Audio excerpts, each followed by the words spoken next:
রুবির আনন্দপুরে গোডাউনে 50 জনের মতন পুরো নিখোঁজ। 15 থেকে 16 জন মারা গেছে। গোডাউনের ভেতরে মাংসের গন্ধ, হাড়গুলো গুঁড়ো গুঁড়ো হয়ে পুড়ে ছাই হয়ে গেছে। আত্মীয় স্বজন, মা বাবা, ছেলে মেয়ে গোডাউনের সামনে কান্নাকাটি করছে। গোডাউনটার কথা শুনুন। এই গোডাউন গড়ে উঠেছে জলা জমির উপর, যেখানে কিনা কোনো এই কলকাতা কর্পোরেশনের পারমিশন নেই। তাই এই যে এফআইআর মানে আগুনের যে ফায়ার ডিপার্টমেন্টের, তার পারমিশন নেই। কারণ কর্পোরেশনে পারমিশন হলে তবেই না ফায়ার ডিপার্টমেন্টের পারমিশন হবে। তাহলে ভাবুন, এই কর্পোরেশন এরিয়ায় গোডাউন করে ব্যবসা করছে, অথচ পারমিশন ছাড়া বেআইনিভাবে কি করে সম্ভব? যেখানে কিনা কাউন্সিলর থাকে, যেখানে নেতা মন্ত্রীরা থাকে, তাছাড়া পুলিশেরও নজর থাকে, সেখানে কি করে এত বড় বড় গোডাউন হয়ে যায়? দুটো গোডাউন হয়েছিল। গঙ্গাধর দাস, তিনি একটা নিজের কাজে ব্যবহার করতো, আর একটা ওয়াও মোমোতে ভাড়া দিয়েছিল। এবার আসি ওয়াও মোমো। এই ওয়াও মোমো এত বড় একটা নামি দামি কোম্পানি একটা বেআইনি জায়গায় ব্যবসা খুলেছে। শুধু ব্যবসা খুলেনি, তার ভেতরের লোকজনকে ঢুকিয়ে বাইরে থেকে চাবি লাগিয়ে দিয়েছে দিনের পর দিন। আর যেই আগুন ধরে গেছে তারা বেরোতে পারেনি। কি করে সম্ভব?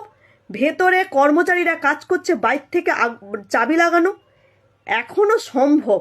মানুষ দুটো পয়সার জন্যই কিভাবে নিজেদেরকে বন্দি করে রাখে, আর সেই জন্যই তারা আর ফিরতে পারলো না, বেরোতেই পারলো না ওখান থেকে, পুড়ে ছাই হয়ে গেল।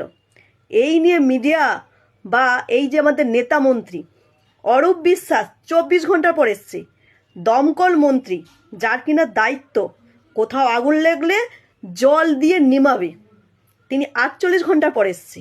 আর ফিরহাদ হাকিম, যিনি কিনা কর্পোরেশনের মাথায় চেয়ারম্যান, তিনিও জানে না যে যেখানে জলা জমির উপর এত বড় কনস্ট্রাকশন হয়ে গেছে। বুঝতে পারছেন? এই শাসন ব্যবস্থা, এই যে এতগুলো মানুষ মরে গেল, কোনো চিৎকার হাঙ্গামা আছে? যদি মারাপিট খুনোখুনি হতো তাহলে দেখতেন একটা সিভিক ভলেন্টিয়ারের চাকরি দিয়ে দিত। কিন্তু এখানে ঠিক সেটিং করে চুপ হয়ে গেল। 250 টাকা দিনে 250 টাকা। এই 16 জনের মধ্যে 13 জন পূর্ব মিদনাপুরের। বুঝতে পারছেন? যেখানে শিক্ষার হার সব থেকে বেশি। দুটো পয়সার জন্যই এসছিল কাজ করতে। ভাবুন, কলকাতা বুকে 7,000 টাকায় থাকবে কি, খাবে কি, তারপরেও কাজ করতে এসেছিল। পুরে ছাই হয়ে গেছে।